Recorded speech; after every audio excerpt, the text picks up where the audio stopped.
Mga Lodi, don't skip ads po tayo, maraming salamat sa patuloy ninyong pagsuporta. Kumusta mga Lodi, may bago tayong nobela, sana magustuhan nyo ang kwentong ito. Ito ay kwento ng isang kabataang lalaki na nagkaroon ng kakayahang mag-level up. Ang kakayahang ito ang tumulong sa kanyang mabago ang kanyang buhay mula sa pinakamahina tungo sa pinakamalakas. Simulan natin ang kwento. Kabanata 11 hanggang Kabanata 20. Kabanata 11, Chip, ha, kayo. Itinuturo ni Wang Jiansha ang pangalawang nakatakas na parang hindi makapaniwala, at katulad ng unang nakatakas din siya ng ligtas. Matapos makumpirma ang bilang ng mga pulang apoy muli, sumigaw si Cheng Jinwo ng malakas. Huwag gumalaw, huwag nang umalis, sa harap, likod, kaliwa, kanan. Upang matiyak ang kaligtasan, kinakailangan ng hindi bababa sa 4 na tao na tumutok sa mga direksyong ito. Sina Cheng Xiaoyu, Xiaoxi, Song Jiguo, at Wang Jiansha.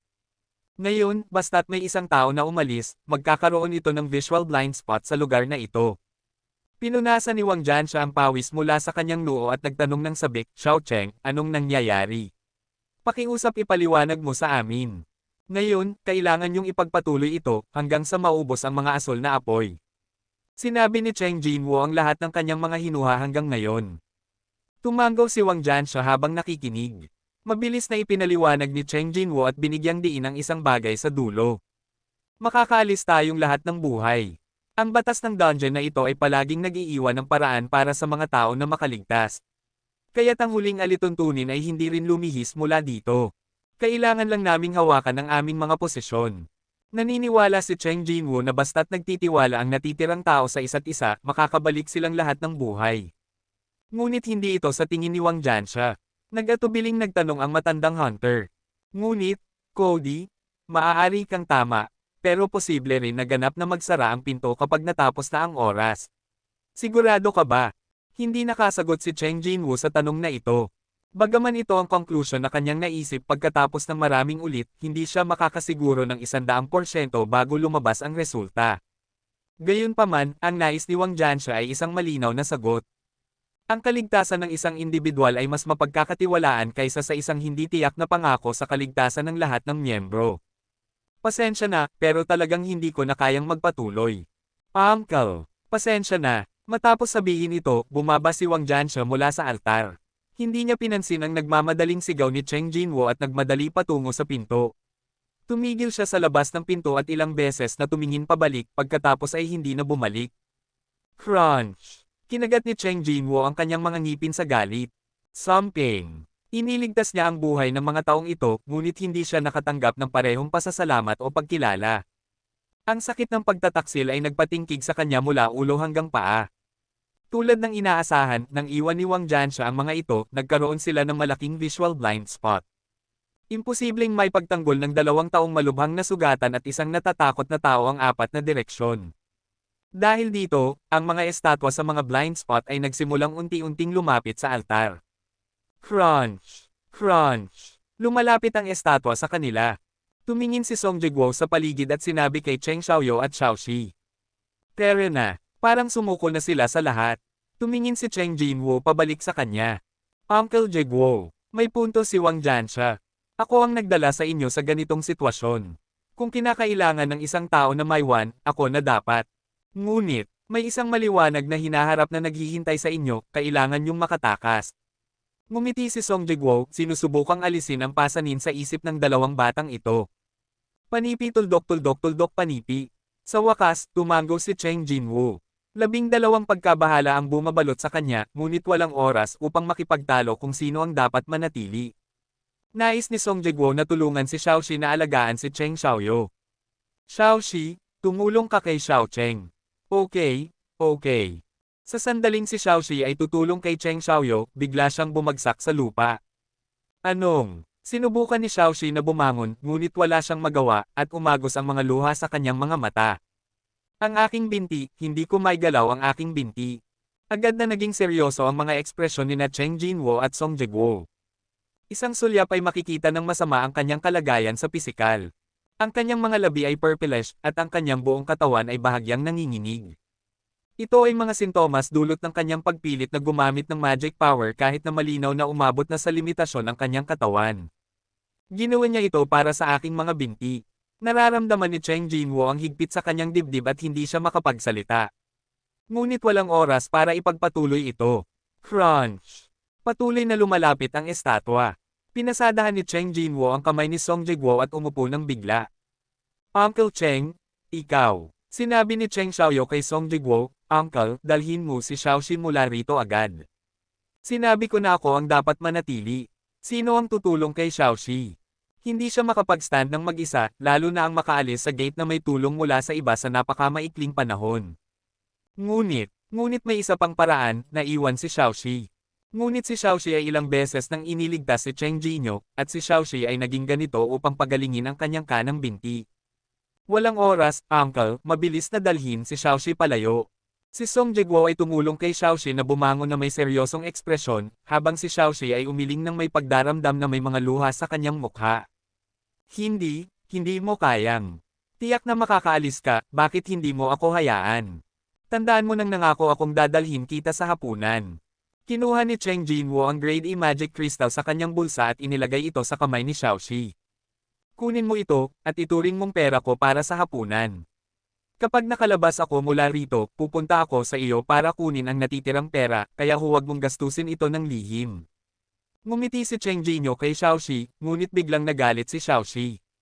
Cheng Jinwoo? Sa ganitong oras, nagbibiro ka pa. Itinuro ni Cheng Xiaoyo kay Song Jae-guo gamit ang kanyang mga mata, at si Song Jae-guo ay sinampal si Xiaoxi sa likod ng leeg. Anong? Biglang nawala ng malay si Xiaoxi. Dinala siya ni Song Jae-guo sa kanyang balikat. Pasensya na. Okay lang, Uncle Jae-guo, pinili ko ito para sa aking sarili. Malalim na yumuko si Song Jae-guo kay Cheng Jinwoo. Pagkatapos, mabilis na umalis si Song Jae-guo mula sa altar kasama si Xiaoxi. Crunching! Crunching! Habang ang tatlo ay nag-uusap, ang estatwa ay umabot na sa harapan ni Cheng Jinwoo bago pa nila namalayan. Umupo si Cheng Jinwoo sa lupa at humihingal. Hu! Hu! Ang espada ni Wang Jianxia ay nasa tabi niya, at iniunat niya ang kamay at kinuha ang espada sa kanyang kamay. Sa ganitong pagkakataon, kahit mamatay ako, dadalhin ko ang isa sa kanila kasama ko.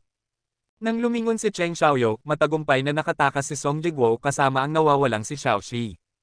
Mag-isa na akong mamamatay dito. Hindi siya gumawa ng ganito mula sa ilang marangal na desisyon. Sinusubukan lamang na mabawasan ang mga pagkalugi. Kahit na makalabas siya mula rito ng buhay ngayon, maaari lamang siyang maging isang basura sa natitirang bahagi ng kanyang buhay. Imposible para sa kanya na ipagpatuloy ang pagiging hunter, at kung makakapagpatuloy siyang mamuhay bilang isang normal na tao ay isang katanungan din. Mayroon lamang siyang diploma mula sa mataas na paaralan, at wala siyang ibang kasanayan. Masasabing madilim ang daan sa hinaharap. Mga bayarin sa ospital ng aking ina, at ang mga bayarin sa paaralan ng aking kapatid na babae. Sa ganitong sitwasyon, mas mabuti na hayaan ang kanyang pamilya na makakuha ng higit pang kabayaran mula sa asosasyon. Kung mamatay ka sa isang group battle na ginanap ng asosasyon, babayaran ba ng Hunter Association ang 300 milyong yuan o 400 milyong yuan? Ito ay isang bihira at napakalaking halaga para sa isang E-level hunter. Crunching! Crunching! Bang! Ang mga estatwa ay sa wakas umabot sa altar. Ang unang estatwa na umabot ay umakyat sa altar, nakatitig si Cheng Jinwoo sa estatwa at itinaas ang mahabang espada sa kanyang kamay. Halika! Kabanata 12. Ngunit, ang atake ay nagmula sa likod. Puchi! Ang sibat ay tumago sa kanyang dibdib mula sa likod. Pog! Agad na nagbuga si Cheng Jinwoo ng dugo. Ang hindi maipaliwanag na sakit ay mabilis na kumalat sa buong katawan. Kung mas mataas pa, maaaring matamaan ang puso mo. Ang mga pangaral ni Xiaoxi, na narinig niya ilang oras na ang nakararaan, ay mabilis na bumalik sa kanyang isipan na parang isang umiikot na parol. Og. Itinaas ng estatwa ang sibat, at ang katawan ni Cheng Jinwoo ay umangat sa hangin kasama ng sibat. Bago siya makapagpumiglas, siya ay itinapon ng mabigat sa altar. Boom! Ahem! Narinig niya ang tunog ng mga buto na nababasag sa kanyang mga tainga. Ang kanyang katawan ay nakaluhod sa matinding sakit. Siya ay nanginginig ng hindi makontrol, at dahan-dahang pinalibutan siya ng mga estatwa. Tumangala si Cheng Jinwoo sa kanila, nanginginig ang buong katawan. Ayaw kong mamatay ng ganito. Nang dumating na ang kamatayan sa oras na ito, ang mga luha ay nagdilim sa kanyang paningin. Naalala niya ang mga mukha ng kanyang pamilya. Naisip niya ang mga taong nag-aalala para sa kanya, si Xiaoxi, si Uncle Jegwo. Ayaw kong mamatay. Ayaw niyang madaliin ang pagtatapos ng kanyang maikli, 24 na taong buhay. Isang estatwa na may hawak na espada ang lumapit ng walang awa at itinaas ang espada ng mataas.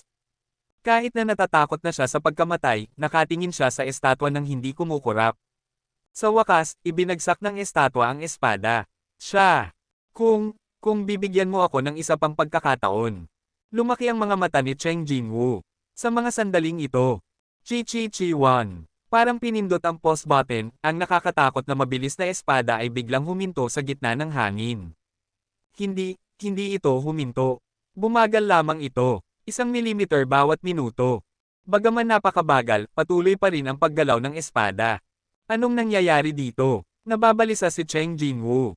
Bigla, dingling. Isang mekanikal na boses ng babae na hindi niya pa narinig noon ang umabot sa kanyang isipan. Secret mission, nakamit mo na ang mga kondisyon para sa misyon tapang ng mga mahihina. Misyon na lihim. May mga kondisyon na para makumplito. Talagang hindi maintindihan ni Cheng Jinwoo ang biglaang sitwasyong ito. Hindi, saan nagmumula ang boses na ito? Ngunit hindi pinansin ng boses ang tanong ni Cheng Jinwoo at nagpapatuloy. Ikaw ay kwalipikado bilang isang manlalaro. Tinanggap mo ba? Tanggapin. Ano ang ibig sabihin nito? Anong sitwasyon? Parang gusto mong ibigay sa akin ang isang bagay. Hindi naging maganda ang buhay niya mula pagkabata, kaya't hindi siya kailanman tumanggi sa anumang libreng bagay hanggang ngayon. Ngunit ang mga ito ay lahat habang siya ay buhay pa, anong silbi ng mga libreng bagay sa kanya kapag siya ay patay na? Naghahangad pa rin si Cheng Jinwoo, muling yumangay ang boses, parang pinipilit siyang gumawa ng desisyon ng mabilis. Ang oras na ibinigay sa iyo ay nauubos na. Kung tatanggihan mo, titigil ang iyong puso sa pagtibok matapos ang 0.02 segundo. Tinanggap mo ba? Kung tatanggapin ko ito, hindi ako mamamatay.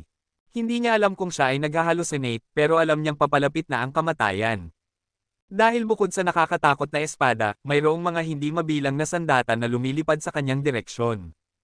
Pagkatapos ng mga ataking ito, magkakaroon pa ba siya ng buo? Dahil sa ganitong sitwasyon, mas mabuti na lamang natanggapin ito. Kundlit tuldok. Dahil ito ay ibinibigay sa akin, tatanggapin ko. Nagdesisyon siya sa kanyang puso, ngunit bago siya makapagsalita, agad na sumagot ang boses ng babae. Binabati kita sa pagiging manlalaro. Blink 1. Ang nakakasilaw na liwanag ay agad na bumalot kay Cheng Jinwoo. Kasabay nito, nawalan din siya ng malay. Bumukas ang mga mata ni Cheng Jinwoo. Puting kisame, mabangong disinfectant, at matitigas na board ng kama. Mabilis na nalaman ni Cheng Jinwoo kung nasaan siya. Ospital. Simula nang makilala niya ang B-level healer na si Xiaoxi, nabawasan na ang kanyang pagpasok sa ospital, ngunit para kay Cheng Jinwoo, ang ospital pa rin ang puok na pinakapamilyar sa kanya, katulad ng pamilyar siya sa lokal na convenience store. Pumunta siya sa ospital ng napakaraming beses na kumakalat ang balita na mayroong nakalaan na upuan para sa kanya sa Hunter Hospital. Umupo si Cheng Jinwoo, inilagay ang kanyang mga kamay sa kanyang dibdib, at naramdaman ang panginginig na naipapasa sa kanyang mga palad. Patuloy na tumitibok ang kanyang puso. Nakaligtas ako. Parang hindi lang iyon. Hindi tulad ng dati, napakagaan ang pakiramdam ng kanyang katawan.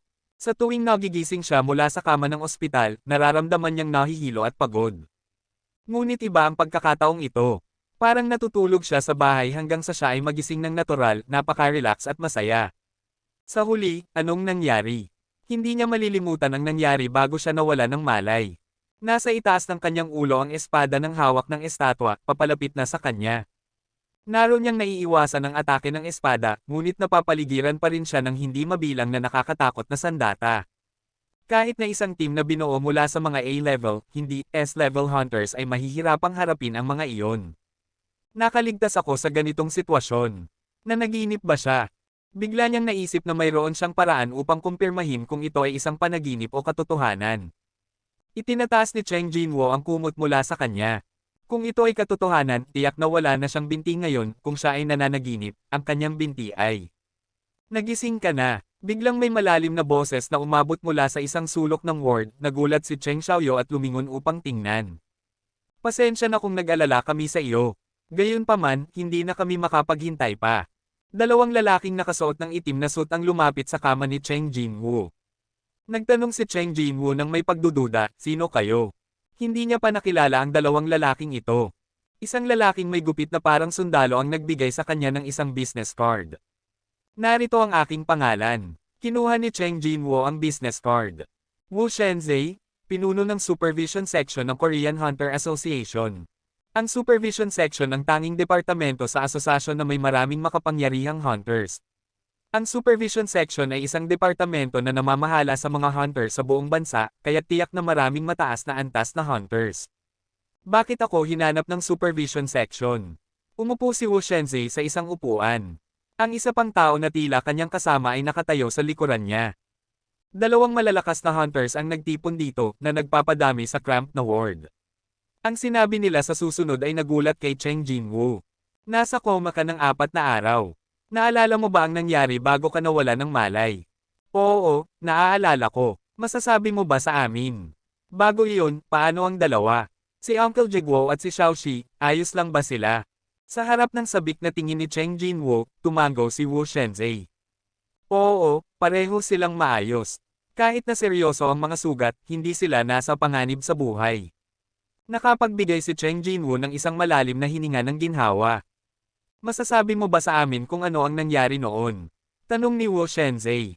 Naalala ni Cheng Jinwoo noong nangyari iyon. Maliban sa boses na narinig niya bago siya nawala ng malay, sinabi ni Cheng Jinwoo ang lahat ng iba pa. Itinaas ni Wu Shenzhei ang kanyang ulo habang nagre-record.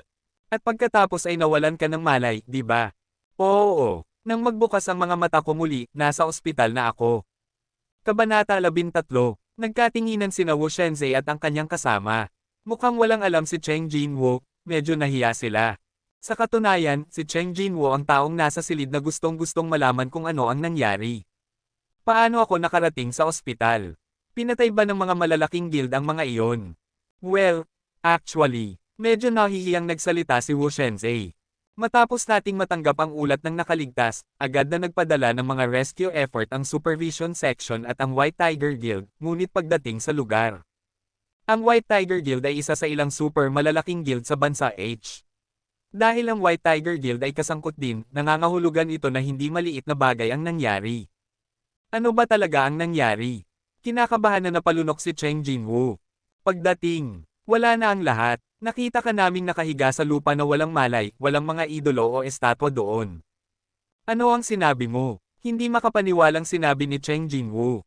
Mahirap din para sa amin na paniwalaan ito. Ipagpalagay na may kaunting hindi pagkakaunawaan sa kwento ng nakaligtas, o wala namang natagpo ang labi ng mga biktima sa lugar, tiyak na isa sa alang-alang namin ang iba pang posibilidad. Kinamot ni Wu Shenzhei ang kanyang baba. 6 na taon na siyang nagtatrabaho sa Supervision Section mula nang siya ay ma-rate bilang A-level. Mapagmataas niyang masasabi na naranasan na niya ang iba't ibang mga pangyayari sa kanyang panunungkulan. Gayunpaman, ito ay ang unang pagkakataon na nangyari ang ganitong espesyal na sitwasyon. Tinanong din niya ang ibang mga guild at maging ang mga asosasyon sa ibang mga bansa, ngunit hindi pa rin siya nakakahanap ng anumang talaan na may halaga ng sanggunian. Kaya, bagaman ito ay hula lamang natin. Maingat na nagsalita si Wu Shenzhei. Walang duda na dapat mayroong isang uri ng makapangyarihang nilalang sa dungeon na iyon. Ngunit tiyak na nalinis sila ng isang tao o ng isang bagay. Dahil, bago magsara ang portal, walang lumabas. Kailangan nilang isaalang-alang ang lahat ng posibleng sitwasyon. Kahit na napakababa ng posibilidad, hindi ito maaaring baliwalain. Dahil dito, pagkatapos ng paulit-ulit na pag-iisip, ang asosasyon ay sa wakas nakarating sa isang conclusion. Sabi ni Oh Jin Chol habang pinagmamasdan ang reaksyon ni Cheng Jinwoo. Naniniwala kami na maaaring nakaranas ka ng pangalawang paggising.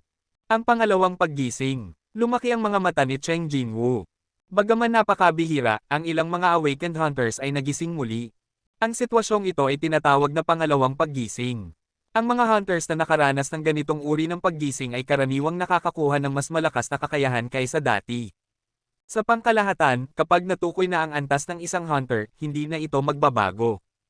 At ang mga kakayahan ng mga hunters ay kadalasang natutukoy sa sandali ng paggising. Gayunpaman, ang pangalawang paggising ay ganap na naiiba. Magkakaroon din ng ilang mga espesyal na sitwasyon, tulad ng paglampas sa sariling mga limitasyon, pag-upgrade mula sa C-level patungo sa A-level o mula sa B-level patungo sa S-level. Napalunok si Wu Shenzhei. Ipagpalagay na, umabot si Cheng Jinwoo sa S-rank o mas mataas pagkatapos ng pangalawang paggising, hindi imposible na matalo niya ang mga halimaw ng mag-isa. Ayon sa mga nakaligtas, ang idol ay kayang patayin ang isang C-rank hunter gamit lamang ang kanyang mga mata. Gaano kaya kalakas ang isang lalaking nasa koma kung kaya niyang talunin ang mga halimaw ng mag-isa? Para sa kaligtasan, ang bagay na ito ay inuri bilang isang top secret at lahat ng nauugnay na partido ay pinagbawalan. Kahit na ang mga taong bumibisita kay Cheng Jinwoo ay walang alam tungkol dito. Mabilis na tumitibok ang puso ni Wu Shenzhei. Marahil ay magkakaroon ng isang pambansang antas na hunter sa bansa H. Kudlit. Sa mundong ito, kakaunti lamang ang mga hunters na tunay na maituturing na pambansang antas. Paano kung ang bansa H ay makakapag-produce din ng isang pambansang antas na hunter na ang kakayahan ay halos kasing takot ng isang nuclear bomb? Sa kabutihang palad, hindi mahirap matukoy kung ang isang hunter ay nakaranas ng pangalawang paggising. Tulad ng kasabihang, samantalahin ang pagkakataon. Lumingon si Wu Shenzhei upang senadoryasan ang kanyang mga kasama. Dalhin mo rito. Pagkatapos, kinuha ng kanyang kasama ang isang bagay mula sa kanyang briefcase. Ito ay isang magic measuring machine. Bago pa makapagtanong si Cheng Xiaoyo, ipinaliwanag na ni Wu Shenzhei. Sinabi din ni Wu Shenzhei na bagaman ito ay isang maliit na makina, halos pareho ito sa mga malalaking makina sa Hunter Association sa mga tuntunin ng katumpakan at kahusayan. Kailangan mo lang ilagay ang iyong mga kamay sa magic spar na ito. Isang magic spar na kasing laki ng kamao ay nakasabit sa gitna ng disc. Ang magic spar na ito ay kasing itim ng tinta, parang isang black hole na kayang sumipsip ng lahat. Ito ay isang top-level magic spar na nahulog mula sa A-level o mas mataas na mga halimaw. Ang isang magandang kalidad na magic spar ay maaaring ibenta ng 6 na milyon. Nang makita na nakatitig si Cheng Jinwoo sa magic spar na walang imat, nagpatuloy si Wu Shenzhei. Ito ay isang kinakailangang proseso para sa aming investigasyon, pakisamahan mo kami.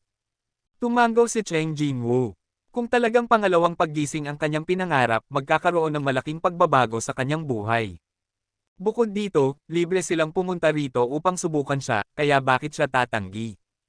Inilagay ni Cheng Jinwoo ang kanyang kamay sa magic spar, at pagkatapos ay dumaloy ang malambot na liwanag mula sa pagitan ng kanyang mga daliri. Lumiligid ang malamig na pawis sa mga noo ni Wu Shenzhei at ng kanyang mga kasama. Wo! Hindi nagtagal, nawala ang liwanag sa paligid ng magic spar. Mabilis na tinanggal ni Wu Shenzhei ang kanyang salaming pang-araw upang suriin ang halaga. Ang agad na lumaki na mga mata ni Wu Shenzhei ay nagpakita ng kanyang pagkabigla sa sandaling iyon. Paano nangyari ito? Muli niyang kinumpirma ang halaga, pareho pa rin ang resulta. Paano nangyari? Paano nangyari na ang isang hunter na may lisensya ng hunter ay mayroon lamang 10 magic points? Kahit na ang kakayahan ng pinakamahina na E-rank hunter ay nasa pagitan ng 70 at 100, si Cheng Jinwoo ay walang kaibahan sa mga ordinaryong tao. Pangalawang paggising ba ito? Kung gayon, ano ang aking antas ngayon? Hindi mapakali si Cheng Jinwoo. Batay sa kaina-hinalang reaksyon ng dalawang tao, tila ang resulta ay lampas sa kanilang inaasahan. Ikinumpara ni Oh Jin-chol ang resulta ng pagsukat na ito sa nakaraang halaga ni Cheng Jinwoo. 12 siya nang siya ay unang masukat. 4 na taon na ang nakalipas at ang sukat ay 10 puntos. Ang pagbaba ng 2 puntos ay nasa margin of error din. Ibig sabihin, ang problema ay hindi ang mana meter, kundi ang hindi maipaliwanag na mababang halaga ng mana ni Cheng Jinwoo. Himala na siya ay buhay pa. Mukhang mali ang ating paghatol, kaya't aalis na muna kami. Tumayo si Wu Shenzhei dahil sayang lang ang oras kung magpapatuloy pa sila. Tere na. Opo. Nagsimulang ayusin ang mga instrumento sina Wu Shenzhei at ang kanyang mga kasama.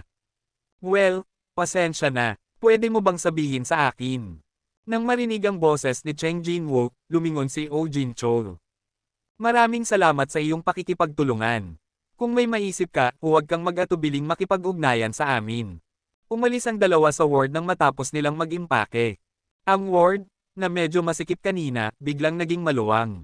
Kinamot ni Cheng Jinwoo ang kanyang leeg. Talaga, walang nangyari. Sa katunayan, kung iisipin mo ng mabuti, walang ibang nagbago maliban sa mas magaan ang pakiramdam ng iyong katawan. Kahit na talagang nagising siya sa pangalawang pagkakataon, imposibleng matanggal ng isang tao ang lahat ng mga estatwa. Kung maging isang hunter tulad ni Choi Jung-in, ang pinakamalakas na armas, o si Cho Hei, ang SS rank hunter, dapat ay kaya kung harapin ang mga halimaw na iyon. Gayunpaman, hindi niya pa nakikita ang laban ng mga S-rank hunters gamit ang kanyang sariling mga mata, ito ay mga hindi makatutuhanang pantasya lamang. Napakalihim ng kinaroroonan ng mga S-level hunters, at para kay Cheng Jinwoo, sila ay isang uri ng nilalang na hindi inaasahan. Dahan-dahan niyang itinaas ang kanyang ulo, at sa mga sandaling iyon. Kudlit, nakita niya ang isang linya ng mga salita na lumulutang sa hangin. Mayroon kang ilang mga hindi nabasang sulat. Ipinikit niya ang kanyang mga mata at binuksan muli. Mayroon kang ilang mga hindi nabasang sulat. Pareho ang mga salitang ito, ni isang bantas ay hindi nagbago. Marahas siyang umiling at kinusat ang kanyang mga mata, ngunit ang mga salita ay patuloy na lumulutang sa hangin. Sinuportahan ni Cheng Jinwoo ang kanyang noo at ibinaba ang kanyang ulo. Mayroon lamang akong auditory hallucinations kanina, at ngayon ay nakikita ko pa rin ang mga bagay na ito. Wala bang mali sa iyong sariling utak? Narinig kong mayroong isang kondisyon na tinatawag na PTSD, na ang Post-Traumatic Stress Syndrome. Ang sintomas na ito ay madalas na nangyayari sa mga taong nakaranas ng isang malaking aksidente o trauma. Kamakailan lamang ay nasaksihan niya ang pagkamatay ng kanyang mga kasama, at halos mawala rin ang kanyang sariling buhay. Maaaring dahil dito kaya mayroon siyang auditory hallucinations o visual hallucinations. Ngunit, pero parang hindi simple ang mga bagay na ito. Tumingin si Cheng Jinwoo sa kanyang mga binti. Buo ang aking binti. Ang kanang binti na naputol ng estatwa ay buo na ngayon sa kanyang mga mata. Ang templo sa Double Dungeon, ang buong binti, ang boses na narinig niya noon, at ang dialogue box na lumitaw sa harap ng kanyang mga mata. Napakaraming hindi kapani-paniwalang bagay ang nangyari. Marahil ang mga bagay na ito ay hindi walang kaugnayan, ngunit sa paanuman ay konektado. Sa pag-iisip na ito, ang ulo na masakit kanina ay unti-unting naging malinaw. Kabanata 14, napakabuti. Dahan-dahang itinaas ni Cheng Jinwoo ang kanyang ulo. Matapos mag-isip tungkol sa ilang bagay, unti-unting kumalma si Cheng Jinwoo. Siya ay naging mousy sa tungkol sa nilalaman ng mga hindi nabasang liham na ito. Marahil ang sagot ay nasa mga hindi nabasang liham na ito. Upang makumpirma ang iniisip niya sa kanyang puso, inabot niya ang kanyang kamay upang hawakan ang mga salitang iyon. Ngunit dumaan lang ang kanyang kamay dito. Hindi ba ito naaabot? Naisip niyang parang smartphone ito. Ngunit maliban sa hawakan, wala siyang maisip na ibang paraan. Habang nag-aalala siya kung paano buksan ang mga liham na ito, bigla niyang naalala ang nangyari bago siya nawalan ng malay. Naalala ko na, noong panahong iyon, nakipag-ugnayan siya sa kakaibang boses sa pamamagitan ng dialogo. Kailangan bang bumuo ng pangungusap sa iyong isipan o sabihin lang ito? Matapos makuha ang conclusion na ito, sinimulan ni Cheng Jinwoo na sabihin ang lahat ng command lines na maaari niyang maisip. Kumpirmahin, tanggapin, pagkilala sa pagtanggap, suriin ang liham, bomb rolls, gusto kong basahin ang liham. Gusto kong makita, hoy, hayaan mo akong makita, pakiusap. Sa mga sandaling iyon, panipi tuldok-tuldok-tuldok, ano ang talagang gusto mong makita?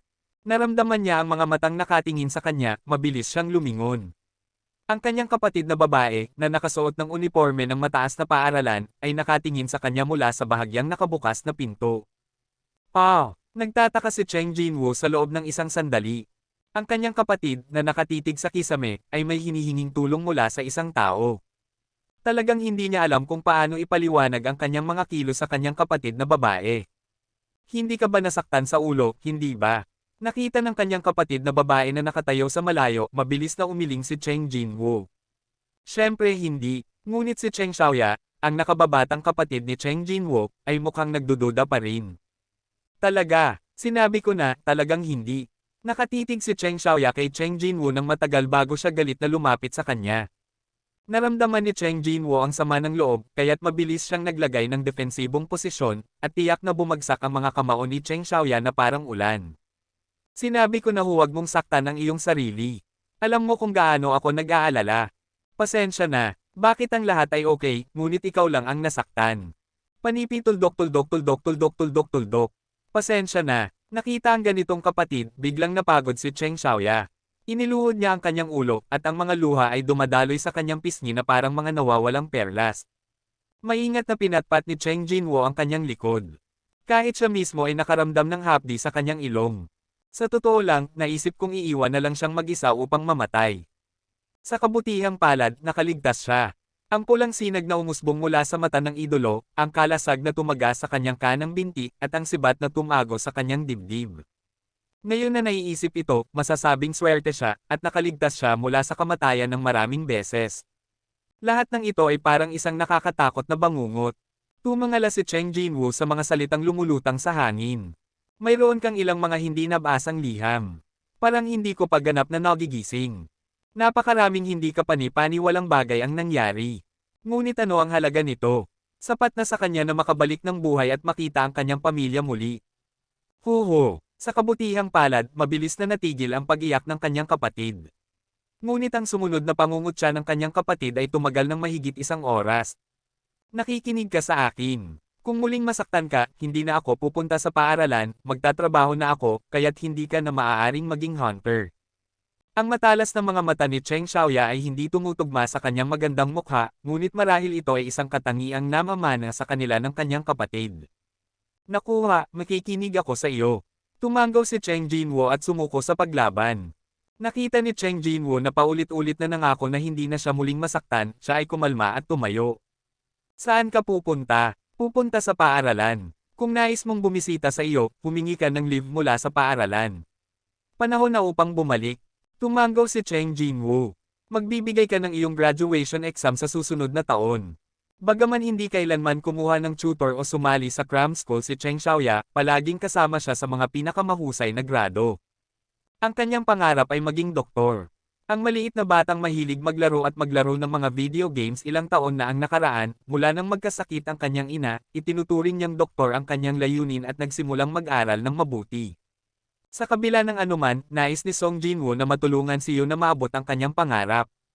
Sandali, mga video games. Biglang pumikit ang mga mata ni Cheng Jinwoo. Kung gayon, aalis na ako. Mabilis na huminto si Cheng Xiaoyo at sinubukang pigilin si Cheng Xiaoya na aalis. Yun, Xiaoya. Anong masama, kapag naglalaro ka ng mga laro? Tumawa si Xiaoya. Hindi na ako naglalaro ng mga laro kamakailan. Wala akong masyadong oras para sa aking mga pagsusulit. Alam ko, gusto ko lang sanang itanong sa iyo. Ano ang gusto mong itanong? Nagsimula na bang maglaro ng mga laro ang kapatid? Marahil dahil sa larangang mahusay siya, tila labis na interesado si Cheng Xiaoya. Tumingin si Song Jinwoo sa mensaheng patuloy na lumulutang sa hangin at nagtanong. Ano ang dapat kong gawin kung may mga hindi nabasang liham sa laro? Kailangan mong buksan ang mailbox muna. Buksan ang mailbox. Jingle. Sa sandaling binitiwan ni Cheng Jinwoo ang salitang buksan, isang malinaw na prompt ang umabot sa kanyang mga tainga, at pagkatapos ay ang mga hindi nabasang liham ay lumabas. Mayroon kang 2 hindi nabasang liham. Binabati kita sa pagiging manlalaro, hindi na kumpirma. Daily task, maghanda upang maging isang malakas na tao, hindi na kumpirma. Nagtawanan si Cheng Jinwoo. Sa wakas, nagtagumpay. Nang makita ang kanyang kapatid na may masayang mukha, nag-alala si Cheng Xiaoya at nagmadaling nagtanong. Anong masama? Anong laro? Kailangan mo ba ng tulong ko? Agad na umiling si Cheng Jinwoo. Walang kailangan. Gagawin ko ito ng mag-isa. Kung sasabihin niya sa kanyang kapatid kung ano ang nangyari sa kanya kamakailan, ano kaya ang magiging reaksyon niya? Ayaw kong isipin niyang isang tanga ako. Pinigilan ni Cheng Jinwoo ang mga salitang nasa kanyang mga labi. Matapos makita ang kanyang kapatid na umalis sa elevator, mabilis na bumalik si Cheng Jinwoo sa kanyang ward. Hindi mo dapat ulitin ang parehong pagkakamali. Kudlit. Click. Upang mapigilan ang iba na biglang makapasok, nilock ni Cheng Jinwoo ang pintuan sa likuran niya. Matapos gumawa ng lahat ng paghahanda, umupo si Cheng Jinwoo sa kama at sinimulang basahin ang mga pamagat ng mga liham na iyon. Binabati kita sa pagiging manlalaro, hindi na kumpirma. Daily task, maghanda upang maging isang malakas na tao, hindi na kumpirma. Parang narinig niya ang pamagat ng unang liham sa isang lugar. Saan ito nagmula? Tiyak na narinig niya ito sa isang lugar. Kaya't simulan natin sa unang liham. Binabati kita sa pagiging manlalaro, hindi na kumpirma. Tanggapan. Jingle. Ang sistemang ito ay tutulong sa mga manlalaro na umunlad. Kung hindi mo susundin ang mga patakaran ng sistema, mapaparusahan ka ng naaayon. Ang iyong gantimpala ay nakash. Oo. Sa wakas ay naalala niya. Ang mga salitang ito ay narinig bago siya nawala ng malay. Kabanata 15. Noong panahong iyon, parang may sinabi tungkol sa isang manlalaro. Ngunit tulad ng panahon na iyon, hindi pa rin naintindihan ni Cheng Jinwoo kung ano ang kahulugan ng mga salitang ito. sistema, paglago, parusa, gantimpala. Ang mga ito ay pamilyar ngunit hindi pamilyar na mga salita. Paano ka lalago, at ano ang mga gantimpala?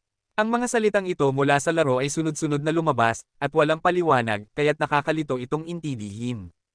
Nilaktawan niya ang mga salita sa isang sandali at sinimulang basahin ang susunod na liham. Daily task, maghanda upang maging isang malakas na tao, hindi na kumpirma. Mabilis na tumingin sa makabuluhang pamagat, tahimik na nilunok ni Cheng Jinwoo. Nagsimula ang tibok ng puso. Tanggapan. Jingle. Daily task, maghanda upang maging isang malakas na tao. 100 push-ups, progreso, 0-100. 100 sit-ups, progreso, 0-100. 100 squat, progreso, 0-100. 10 kilometro na takbo, progreso, 0-10. Babala, ang hindi pagtapos sa pang-araw-araw na gawain ay parurusahan ayon sa naaangkop na antas. Matapos basahin ang liham, natawa si Cheng Jinwoo at sinabi, hahaha, totoo nga. Naramdaman ni Cheng Jinwoo ang malalim na pakiramdam ng kawalang kapangyarihan. Akala niya ang pang-araw-araw na gawain na tinatawag na paghahanda para sa malakas ay dapat na isang napaka-makapangyarihang bagay, ngunit lumabas itong listahan ng mga pisikal na ehersisyo. Gayunpaman, kung susundin niya ang listahang ito, tiyak na magiging mas malakas ang kanyang katawan. Ito ba ang tinatawag na sistema sa paglago at gantimpala? Sa ganitong paraan, naalala niya na nabasa niya ang ganitong pangungusap sa isang aklat, ang mga tao na may mga panloob na problema ay dapat bigyang pansin ang kanilang panloob na tinig. Nakikita lamang ng isa ang nais niyang makita. Gaano kalaki ang nais niyang maging malakas upang magkaroon ng ganitong ilusyon. Nakadama siya ng kaunting katawa-tawa, ngunit nakaramdam din ng kaunting hinanakit. Kung ang lahat ay maaaring maging makapangyarihan sa pamamagitan ng ganitong pantasya, sino ang magdurusa? Kudlit. Iniling ni Cheng Jinwoo ang kanyang ulo. Biglang nakaramdam si Cheng Jinwoo na parang tanga, kahit na sinubukan niyang hanapin ang sagot mula sa pantasyang ito. Kililimutan ko na, hayaan mo na lang. Kudlit. Nakahiga si Cheng Jinwoo sa kama, nakatitig ng walang laman sa kisame. Lumipas ang oras, ngunit wala siyang ginawa. Habang unti-unting nagiging nakakapanghina ang katahimikan sa ward. Biglang umupo si Cheng Jinwoo mula sa kama. Just in case. Paano kung talagang may pagbabago? Sa kanyang isipan, ang mga hindi kilalang inaasahan at hindi tiyak na pagdududa ay nagsanib, at sinimulan niyang isipin kung dapat bang subukan ng isang beses. Wala namang mawawala. Isipin na lang ito bilang ehersisyo na kapakipakinabang para sa katawan, bakit hindi gawin ito? Sa wakas ay nagdesisyon siya. Subukan na lang. Lumabas si Cheng Jinwoo mula sa kama, at pagkatapos mag-init ng kaunti, sinusuportahan ang gilid ng kama gamit ang parehong mga kamay at nag-push-ups. 1, 2, 3. Mabilis na tumaas ang mga numero mula sa simula. 77, 78, 79, 100. Ngayon na nagsimula na ako, pinilit kong tapusin ang 100. Ngunit wala namang nagbago. Maliban sa ilang sakit sa kalamnan. Anong ginagawa ko? Nakangiti ng walang pag-asa si Cheng Jinwoo at tumayo. Binabati kita sa pagiging manlalaro, nabasang. Daily task, maghanda upang maging isang malakas na tao, nabasang. Ang lahat ng liham ay ngayon ay minarkahan bilang nabasang. Wala nang unread letter, na prompt, at ayaw na niyang makipaglaro sa pantasyang ito. Sapat na ito. Agad na isinara ni Cheng Jinwoo ang mailbox. Nanghihina si Cheng Jinwoo at muling nahiga. Matagal na siyang hindi nag-ehersisyo ng ganito, at naramdaman niyang inaantok na siya. Dumilim na ang kalangitan sa labas ng bintana. Ang late na. Mukhang sinabi ng pinuno ng supervision section na ang mga gastusin sa medikal na ito ay sasagutin ng asosasyon. Sa anumang kaso, lumipat na sila, kaya't mukhang mabuti na magkaroon ng buong pagsusuri sa kalusugan at umalis pagkatapos makabawi ang katawan. Naisip niya na hindi malayo ang araw na siya ay ma-discharge mula sa ospital pagkatapos sumailalim sa pangkalahatang pagsusuri sa kalusugan. Sa pag-iisip na ito, nakahiga si Cheng Xiaoyo ng tamad sa kama. Ang mga hallucinations at auditory hallucinations ay mawawala pagkatapos ng ilang sandali. Dahan-dahan niyang ipinikit ang kanyang mga mata. Mabilis na nakatulog si Cheng Jinwoo. Tik, tik.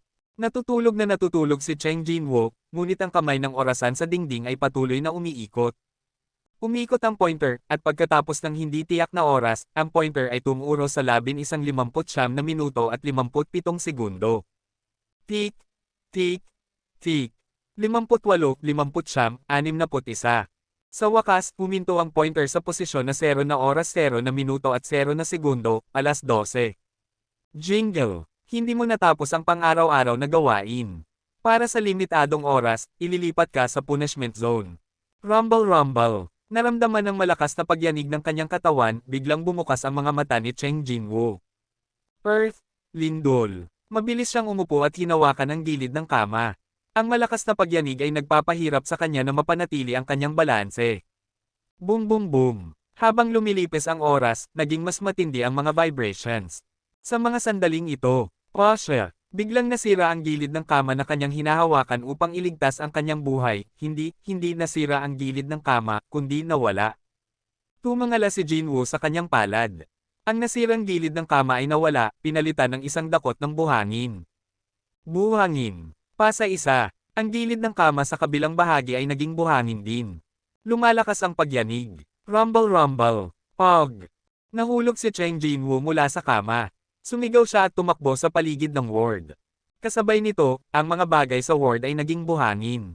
Bang bang. Nahulog si Cheng Jinwoo sa lupa. Nararamdaman niya ang malambot na pakiramdam ng kanyang mga daliri. Ito ay ilang pino na butil ng buhangin. Tumigil din ang lindol. Ba. Nagbuga si Song Jinwoo ng buhangin sa kanyang bibig at mabilis na itinaas ang kanyang ulo. Ang kanyang nakita ay ang walang katapusang dagat ng buhangin. Nakapangangalit si Cheng Jinwoo at tumayo. Ang buhangin sa kanyang mga damit ay nag-rustle pababa. Ipinahid niya ang buhangin sa kanyang katawan at tumingin sa paligid. Buhangin ang nakikita sa lahat ng dako. Maaaring ito ay disyerto. Tiyak na ito ay isang panaginip. Katatapos lang niyang nakahiga sa isang kama ng ospital sa gitnang lungsod. Ngunit nang muling buksan ang kanyang mga mata, nasa disyerto na siya. Kinuha ni Cheng Jinwoo ang isang dakot ng buhangin, at nang pakawalan niya ito, ang pinong buhangin ay nahulog ng diretso sa lupa. Walang hangin. Hindi lang ito wala ng hangin. Nang tumangala siya, madilim ang paligid, walang mga bituin o buwan. Ang buong kalangitan ay walang laman, parang nababad sa tinta.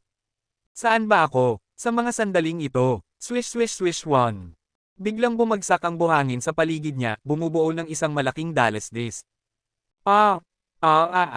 Nagsimula si Cheng Jinwoo na magpumiglas ng desperado upang maiwasan ang paglubog. Ang hukay ng buhangin ay lumalaki, at sa wakas ay nakalabas si Cheng Jinwoo mula sa hukay na may hirap. Kabanata 16. Nakapanting si Cheng Jinwoo at bumagsak sa lupa, tinitingnan ang hukay ng buhangin. Ang nakakatakot ay ang buhangin sa ilalim ng hukay ay nagluluto ng kakaiba. Kung siya ay isang hakbang na mas mabagal, ang mga kahihinatnan ay magiging nakapipinsala. Hindi niya maiiwasang manginig. Mali. Itinukod ni Cheng Jinwoo ang kanyang mga mata. Hindi ang buhangin ang nagluluto. Kung titingnan ng mabuti, mayroong isang malaking bagay na kumikilos sa buhangin. Instinctively, hinigpitin ni Cheng Jinwoo ang kanyang katawan, may masamang kutob siyang naramdaman. Sa sandaling umatras si Cheng Jinwoo, biglang sumabog ang buhangin sa hukay. Boom! Ang sumabog na buhangin ay nagdulot ng malalakas na tunog. At lumaki ang mga mata ni Cheng Jinwoo sa gulat. Bog! Isang higanteng centipede ang sumabog mula sa buhangin. Gia. Ang buong katawan nito ay kasing taas ng 5 palapag na gusali. Nakita ang malaking centipede, si Cheng Jinwoo ay tahimik na nilunok ang kanyang laway sa nerbiyos. Dapat nananaginip ako. Ang nilalang sa kanyang harapan ay napakalaki na nagdududa siya sa kanyang sariling mga mata. Wala siyang narinig na ganitong kalaking centipede sa mundong ito. Ngunit hindi lang ang laki ng centipede ang nagpasindak kay Song Jinwoo. Bakit may pangalan pa ang halimaw na ito sa ulo nito? Nananaginip ba siya? Isinara ni Cheng Jinwoo ang kanyang mga mata, at nang muling buksan ito, walang nagbago sa paligid. Ang centipede ay may 9 na pulang titik na nakasulat sa kanyang ulo. Higanting Fang Desert Centipede. Ang pangalan ay akma sa nakakatakot na anyo nito. Ang partikular na pinagtutuunan ng mga tao ay ang salitang pangil. Makikita ang isang pares ng pangil na kasing laki ng bata na nakalaylay mula sa mga panga ng centipede. Kung makagat ka ng pangil na ito, maiisip mo ang mga kahihinatnan. Ang mga malaking pangil at ang nakabukas na panga ay parang mamasahe ng bibig. Sa mga sandaling iyon, muling umabot ang boses sa kanyang isipan.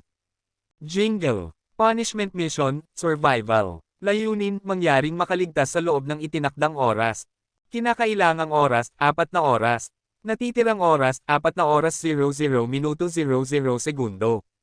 Pinapagtawanan mo ba ako? Nang tumaas ang natitirang oras sa 3 oras 59 na minuto at 59 na segundo, mabilis na nagmadali ang higanteng centipede patungo kay Cheng Jinwoo. Swish swish swish swish. Anong ginagawa mo? Agad na lumingon si Cheng Jinwoo at tumakbo ng desperado. Wala nang oras para mag-isip ng iba pang bagay ngayon. Kung nais niyang makaligtas, kailangan niyang tumakbo. Hindi pa siya nakatakbo ng malayo nang muling sumabog ang buhangin sa harap niya. Swish swish swish. Pog! Nakatamba si Cheng Jinwoo dahil sa malaking epekto. Mabilis siyang bumangon matapos mag-roll ng ilang beses sa buhangin. Agad niyang pinahid ang buhangin mula sa kanyang mukha at nang makita ang sitwasyon sa harap niya ng malinaw, lumaki ang kanyang mga mata. Ang entertainment pendant ay nagbago mula sa isa patungong dalawa. Boom! Bang bang bang! Bago pa man ito matapos, 7 higanteng Fang Desert Centipede ang lumitaw mula sa buhangin at nakatitig sa kanya ng may pagnanasa. Gia Gia Gia Gia Gia. Gia Gia Gia Gia. Ang nakakapangilabot na sigaw ng centipede ay agad na nagpaluhod ng kulay sa mukha ni Cheng Jinwoo. Something. Lumipas na ang 4 na oras mula nang muling lumitaw si Cheng Jinwoo sa ward ng ospital. Thump. Nakaluhod si Cheng Jinwoo sa lupa na humihingal. Cough. Cough. Ba. Ba. Puno ng buhangin ang kanyang bibig. Masakit din ang kanyang mga mata mula sa pagpasok ng buhangin. Bumagsak si Cheng Jinwoo nang walang lakas sa lupa. Ngayon, wala na siyang lakas upang igalaw ang kanyang mga daliri. Ha, anong nangyari? Jingle, natapos mo ang punishment mission. Nagtaka si Cheng Jinwoo. Misyon ng parusa. Ano ang ginawa niyang mali upang maparusahan? Maingat na nag-isip si Cheng Jinwoo, naalala ang pang-araw-araw na gawain kahapon na iniwan niya sa gitna. Posible ba, panipi? Sinasabi nitong kung hindi niya matatapos ang gawain, mapaparusahan siya ng naaayon. Kaya lahat ng ito ay hindi isang ilusyon. Hindi ilusyon. Hindi rin ito isang panaginip. Walang dahilan para pisilin ang kanyang mga pisngi upang kumpirmahin kung ang lahat ng kanyang nararanasan ay isang panaginip o katotohanan. Ang dibdib na malapit ng sumabog habang tumatakbo, at ang matinding sakit na naramdaman ng mag-scrape ang paan ng centipede, lahat ay labis na totoo. Lahat ay totoo. Halos namatay siya. Napakalupit. Ang tinatawag na parusa ay lumabas sa kanya sa isang desperadong sitwasyon. Bigla, isang masamang kutob ang pumasok sa kanyang puso. Kung ang mga bagay na ito ay dahil sa pang-araw-araw, tiyak na hindi ito ang huli. Sa mga sandaling iyon, muling umabot ang mekanikal na abiso. Jingle. Nabigla siya, ngunit sa kabutihang palad, hindi ito isang pang-araw-araw na gawain. Ang gantimpala para sa pagkumpleto ng parusa ay dumating. Tinatanggap mo ba? Gantimpala. Kudlit. Ang salitang gantimpala ay lumabas, ngunit wala na siyang lakas upang kumpirmahin kung ano ang gantimpala. Ubos na ang lahat ng pisikal na lakas niya kanina. Ano man ang gantimpala, hayaan mo munang makapagpahinga. Dahan-dahan niyang ipinikit ang kanyang mga mata, at si Cheng Xiaoyo ay mabilis na nahulog sa malalim na tulog. Kabanata 17. Sa kabutihang palad, walang nangyari. Bagaman ang mga pasyenteng ito ay walang kinalaman sa mga doktor at nurse, ayaw pa rin nilang magkaroon ng anumang problema sa mga pasyenteng kanilang inaalagaan. Higit pa rito, ang Hunter Hospital ay nagpapadala ng maraming seryosong sugatang tao araw-araw. Ayaw niyang lumala ang kalagayan ng pasyenteng kanyang inaalagaan. Call. Matapos siyang kumalma ng kaunti, nagsimula siyang mag-isip kung saan magsisimula. Bigla, napansin niya ang ilang patak ng dugo sa lupa. Ano ito? Ang dugo ay dumaloy mula sa mga daliri ni Song Jinwoo na nakadikit sa kama. Agad niyang sinuri ang kamay ni Cheng Jinwoo. May mali. Malinaw na umaagos ang dugo, ngunit walang sugat. Matapos niyang panasan ang dugo, wala siyang natagpuan na anumang sugat. Nagpagaling ba ang kanyang mga sugat sa ganitong kabilas na panahon? Maingat na tumingin si Yere sa mukha ni Song Jinwoo. At si Cheng Jinwoo ay mahimbing na natutulog. Jingle. Ang pang-araw-araw na misyon ay dumating. Biglang bumukas ang mga mata ni Song Jinwoo. Mabilis siyang umupo upang tingnan ang oras. Ang mga kamay ng orasan ay kakapasa lamang ng 4:12 minuto ng hapon. Sa madaling salita, may natitirang 7 oras at 30 minuto bago mag-alas 12. Napakabuti. Binuksan ni Cheng Jinwoo ang mailbox. Jingle. Daily task, maghanda upang maging isang malakas na tao. 100 push-ups, progreso, 0-100. 100 sit-ups, progreso, 0-100. 100 squat, progreso, 0-100. 10 kilometro na takbo, progreso, 0-10. Babala, ang hindi pagtapos sa pang-araw-araw na gawain ay parurusahan ayon sa naaangkop na antas. Ulit na, tahimik na nagreklamo siya. Hindi, marahil ito ay isang magandang bagay din. Kung ikukumpara sa mga layunin na mahirap o imposibleng makamit, talagang mas mabuti ito. Bagaman pisikal na nakakapagod, ang mga gawain ay maaaring makamit kung may sapat na oras. Humiga si Cheng Jinwoo sa lupa at sinimulang gawin ang push-ups. Isa, ayaw niyang madrag muli sa ganitong desperadong sitwasyon. Bagaman swerte siyang nakaligtas noong nakaraang gabi, walang garantiya na magiging swerte siya ngayong gabi. Dahil dalawa, tumangala siya sa nilalaman ng gawain at napansin na ang bilang ng push-ups ay na-update ng real-time sa tuwing ginagawa niya ito. Jingle! Nagawa mo ang isang push-up. 100 push-ups, progreso, 7/100. Jingle! Nagawa mo ang isang push-up. 100 push-ups, progreso, 8/100. Naisip niya ang isang tiyak na posibilidad sa kanyang isip, at sa pagkakataong ito ay bumaba lamang siya sa kalahatian. Nang tumingin siya, lumabas na ang non-standard push-ups ay hindi magiging naitala. Ngayon ay naintindihan niya kung bakit ang mga push-ups na ginawa niya kahapon ay hindi naitala. Sige na, dahil ang non-standard push-ups ay hindi binibilang. Ha, totoo nga, naramdaman ni Cheng Jinwoo ang kaunting galit, ngunit hindi siya tumigil sa kanyang mga galaw. Natira na lang ang 50 push-ups. At pagkatapos nito, ang mga sit-up, squat, at takbo ay naghihintay sa kanya. 3 oras ang lumipas. 100 push-ups, natapos 100/100. 100 sit-ups, natapos 100/100. 100 squat, natapos 100/100. 10 kilometro na takbo, progreso, 9/10. Ho, hu, asterisk asterisk asterisk asterisk isa. Si Cheng Jinwoo, na tumakbo sa paligid ng ospital ng mahabang panahon, ay nakaluhod sa harap ng kanyang ward, humihingal ng mabigat. Parang sesubog ang kanyang puso sa susunod na segundo, ngunit hindi pa rin siya makakapagbigay. Narito na lahat, paano ito posible? Binuksan niya ang pinto ng ward at pumasok. Sa mga sandaling iyon, jingle, nakaipon na distansya 10 kilometro. Tumakbo ka ng 10 kilometro. Sa wakas, natapos na. Ha! Ha! Nakaluhod si Cheng Jinwoo, nararamdaman na parang naninigas na ang kanyang lalamunan, at ang buong katawan niya ay basang-basa na sa pawis. Ha! Ha! Sa sandaling sinusubukan ni Cheng Jinwoo na kalmayan ang kanyang paghinga, muling umabot ang pamilyar na boses. Jingle! Natapos mo ang pang-araw-araw na gawain na maghanda upang maging isang malakas na tao. Dumating na ang gantimpala sa misyon. Tinatanggap mo ba? Y.N. Nais ni Song Jinwoo na gawin ang ginawa niya kahapon o iwan na lang ito, ngunit nagbago ang kanyang isip matapos pag-isipan ito. Naging mausisa siya tungkol sa kung ano ang mga gantimpalang ito. Tanggapin. Jingle. Ang mga gantimpala ng gawain ay ang mga sumusunod. Gantimpala 1, pagbawi ng kalagayan. Gantimpala 2, ability points dagdag 3. Gantimpala 3, random box dagdag 1. Tinatanggap lahat. Bakit ang dami? Sa sandaling nakita niya ang laman ng gantimpala, hindi niya mapigil ang magulat. Ngunit kung iisipin ito ng mabuti, may ilang kapaki-pakinabang na gantimpala, at may ilan namang gantimpala na may hindi malinaw na kahulugan. I-click niya ang unang gantimpala at ibalik ang kanyang kalagayan. Dahil umabot na siya sa kanyang limitasyon. Dahil ang parusa sa hindi pagtapos sa gawain ay totoo, dapat ang mga gantimpalang ito ay totoo rin. Walang masama sa kahit anong paraan, kaya bakit hindi subukan ito?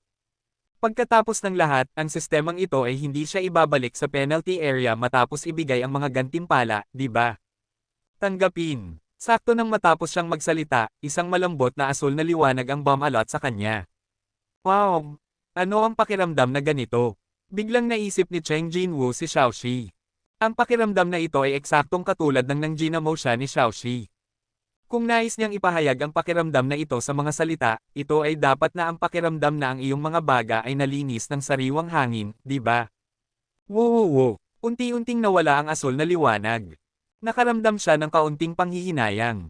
Tumayo si Song Jinwoo, tumalo ng ilang beses at inunat ang kanyang mga braso. Paano ito posible? Ang puso na nasa bingit ng pagsabog ay kumalma, at ang paghinga ay unti-unting bumagal. Wala siyang naramdaman kahit kaunting pagod. Ang katawan na nasa bingit ng pagbagsak ay tila biglang bumalik sa dati, parang nakatulog siya ng maayos sa gabi. Talagang hindi matutumbasan ang epekto nito. Hindi ba't nakakabighani? Nakaramdam si Cheng Jinwoo ng kaunting pagkalito.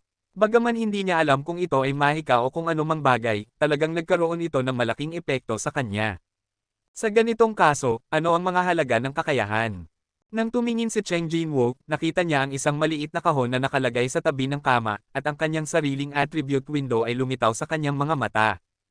Ang bagay na iyon ay dapat na isang random box. Ipinapakita ng property window ang kanyang pangunahing impormasyon. Pangalan, Cheng Jinwoo. Antas, 1. Propesyon, wala. Pamagat, wala. HP, 100. MP, 10. Pagod, 0. Kakayahan. Lakas, 10. Kabanata 18. Lakas, 10. Tiyaga, 10. Agilid, 10. Katalinuhan, 10. Perception, 10. Available points, 3. Kakayahan. Passive skill, unknown, lie, max. Perseverance Level 1. Active skill, Run LV1. Ang mga ito ay katulad ng mga panimulang halaga ng kakayahan ng mga karakter sa online na laro na nilaro niya noon.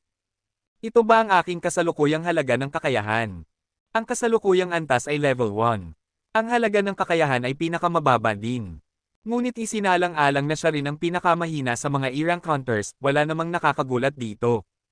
Ang nahuli ang kanyang atensyon ay ang bahagi ng kakayahan. Ang Perseverance ay isang passive skill, at ang Running ay isang active skill. Ang dalawang kakayahang ito ay medyo pamilyar.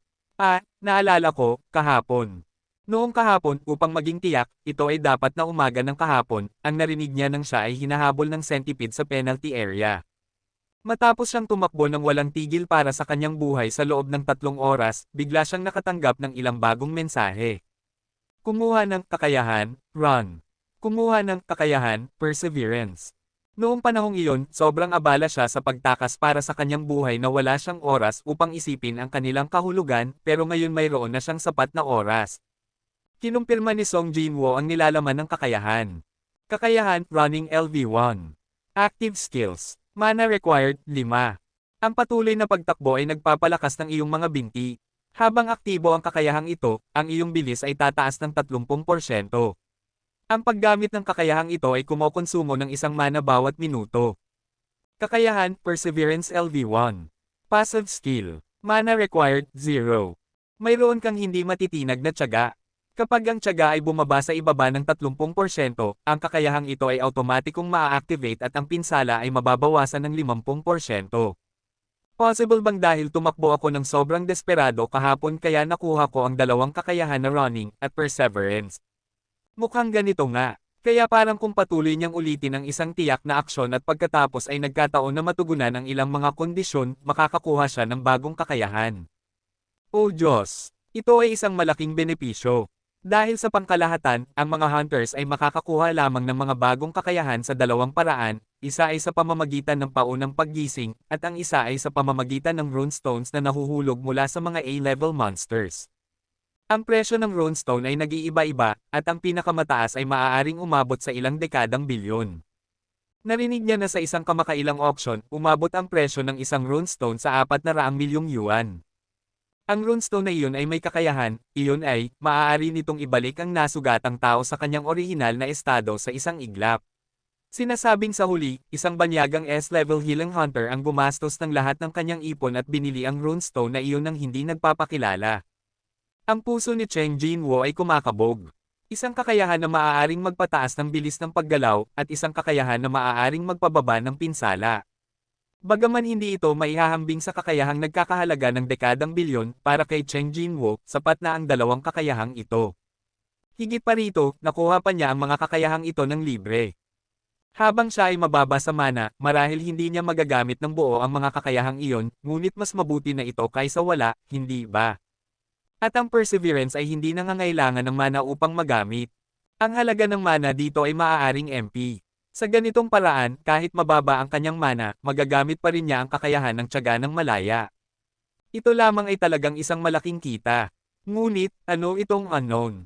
Kakayahan. Passive skill. Unknown. Level. Max. Ang unknown na ito ay nakalista sa column ng passive skill. Dahil ito ay isang passive skill, nangangahulugan ito na ito ay automatikong naa-activate, ngunit walang kaugnay na impormasyon dito. Wala akong ideya dito. Kudlit, Ang impormasyong maaari niyang malaman ay napakalimitado, kahit anong isipin niya, wala siyang makuhang sagot. Kaya, tiningnan ni Cheng Jinwoo ang iba pang bagay. Ang halaga ng kakayahan. Ang tatlong bonus stats na natanggap bilang gantimpala ay nananatiling nakabinbin.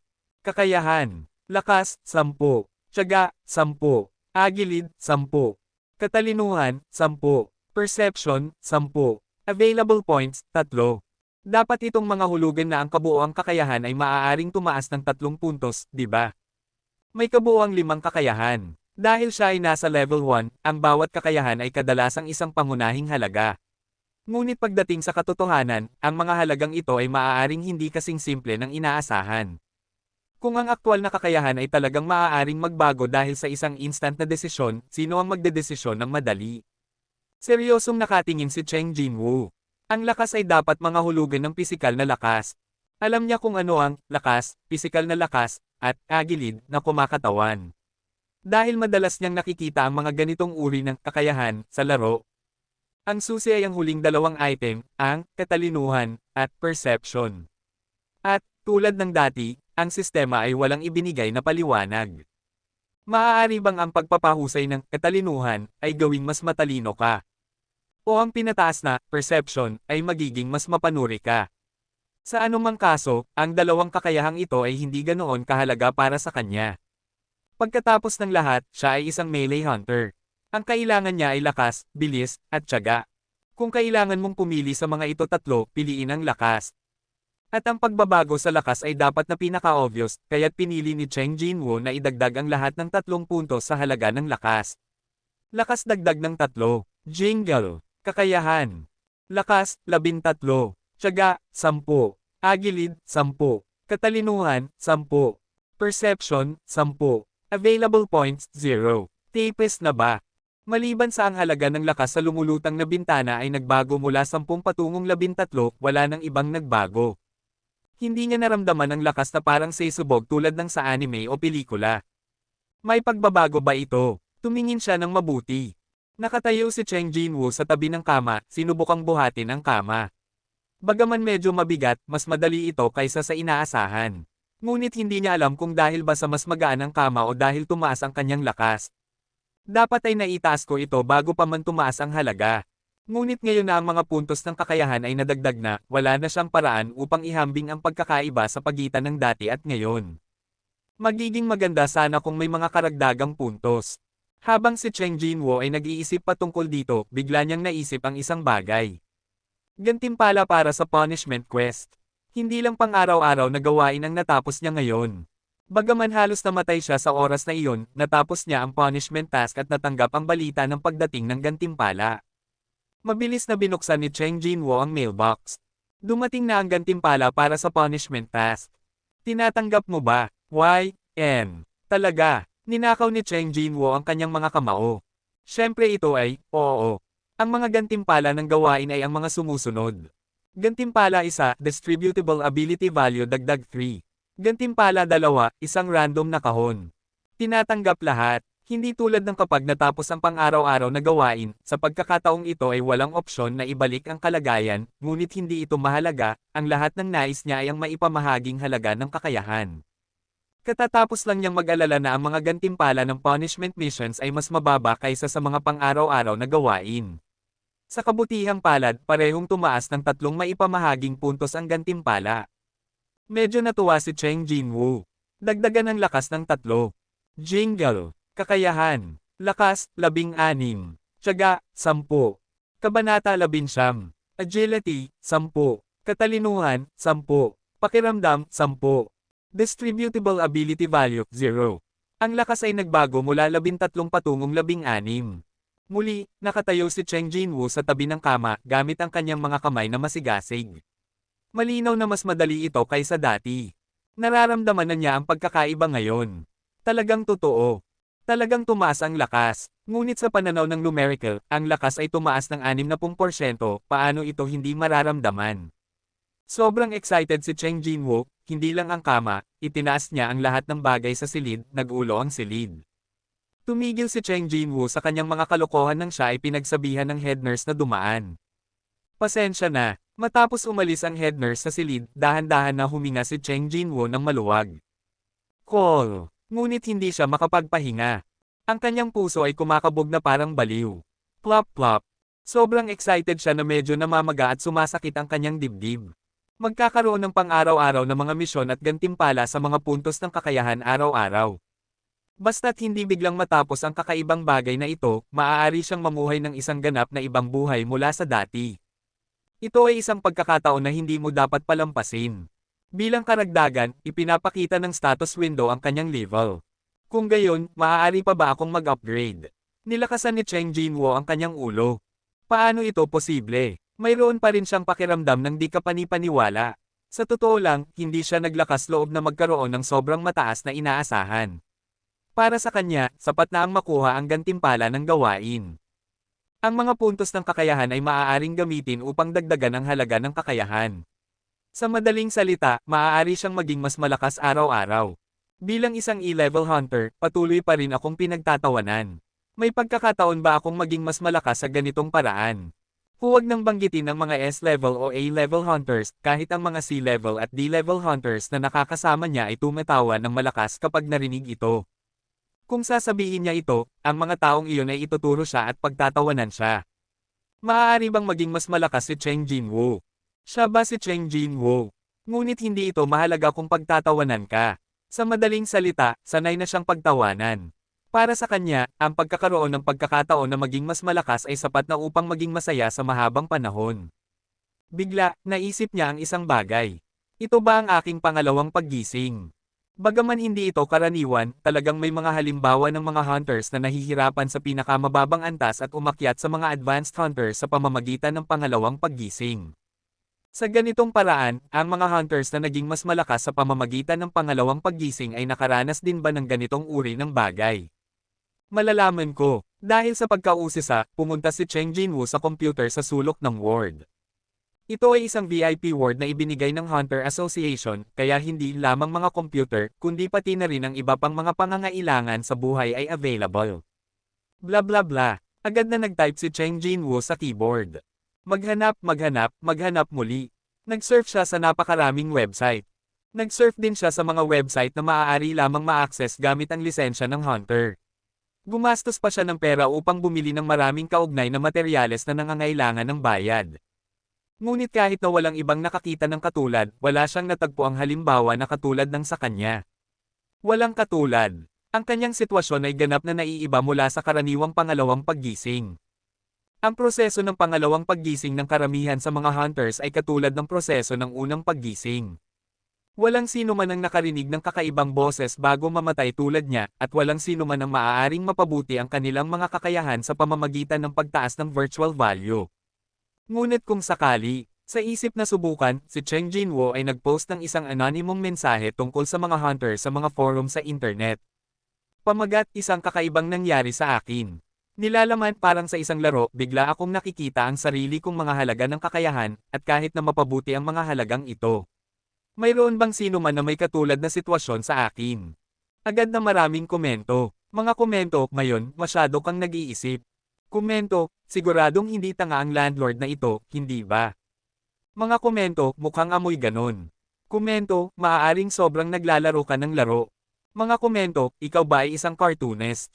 Komento, inirerekomenda na pumunta ka sa malapit na ospital para sa check-up ha ha ha ha. Komento, pakisulit ito ng mas maingat. Komento, huwag gamitin ang lisensya ng Hunter upang mag-vlog, sa totoo lang, kailangan ng forum na ito ng paglilinis.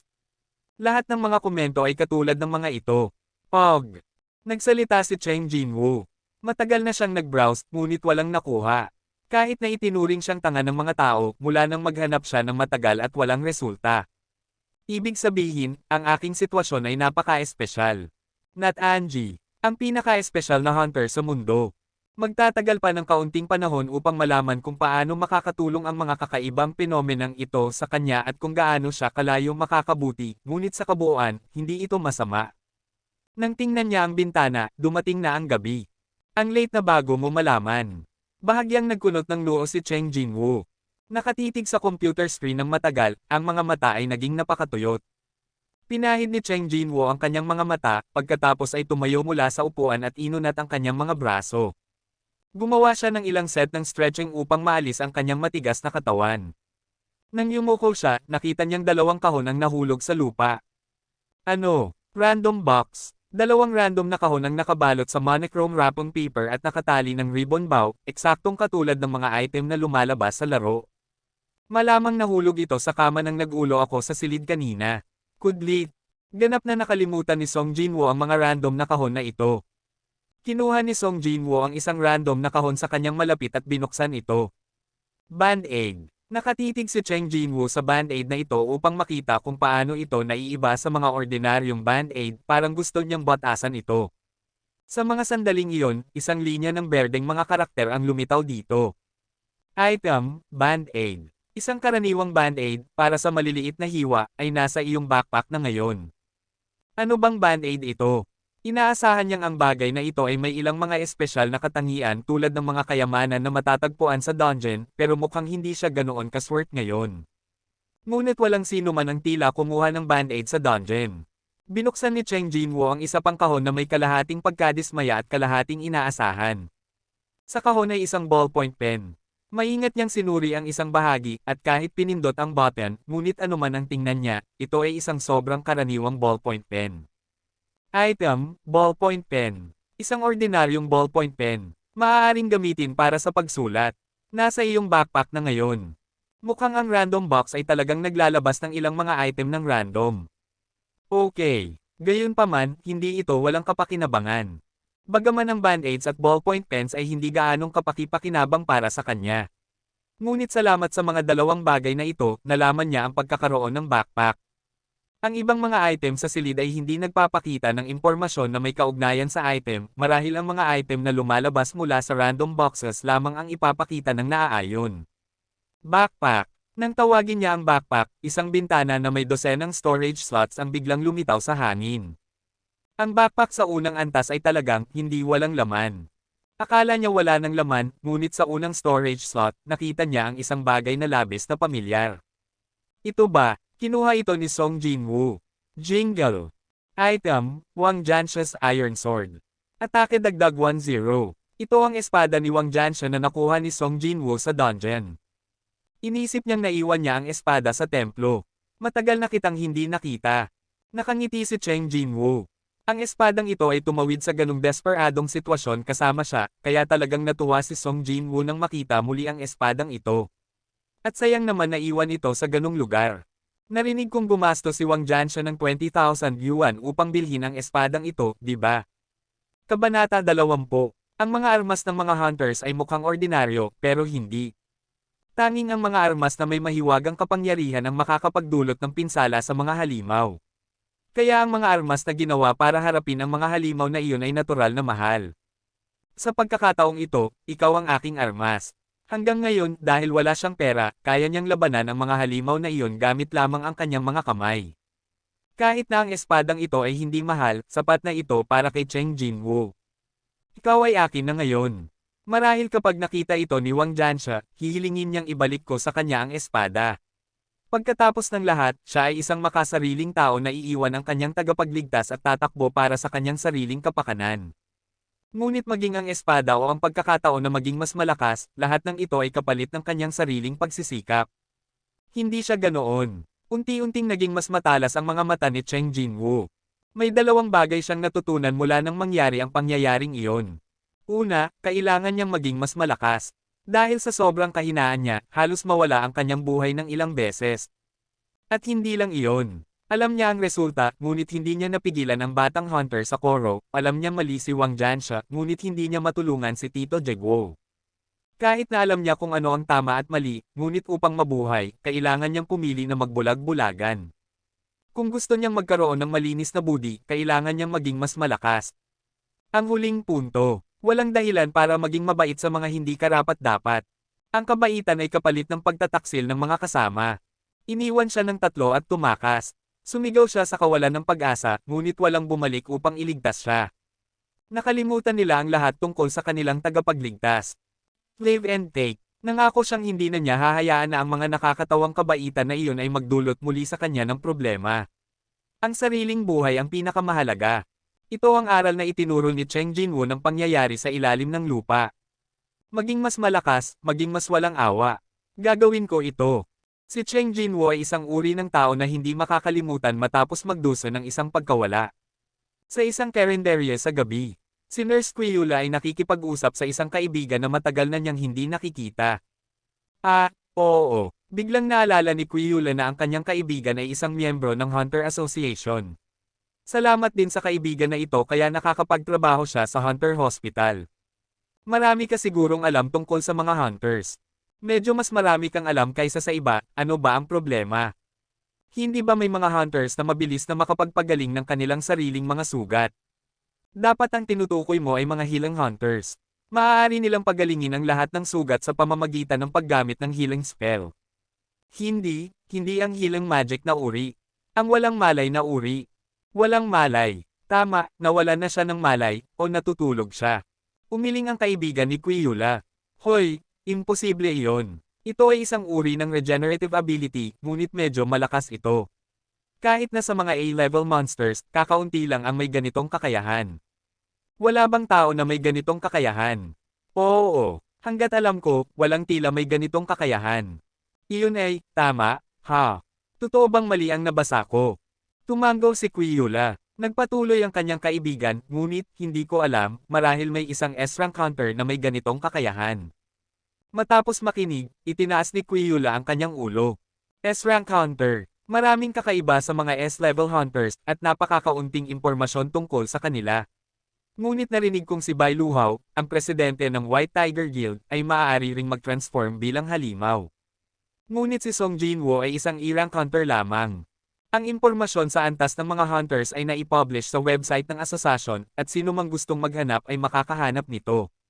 Sobrang mousy sa si Quiula tungkol sa nangyari kaninang umaga, kaya hinanap niya ang website para sa impormasyon tungkol kay Cheng Xiaoyu. Ang kanyang antas ay masyadong mababa para magkaroon ng ganitong espesyal na kakayahan. Pangalawang paggising ng hunter. Bigla niyang naalala ang pangalawang paggising na narinig niya nang dumaan siya sa silid ni Jinyu kahapon. Nagising ba siya ng pangalawang beses?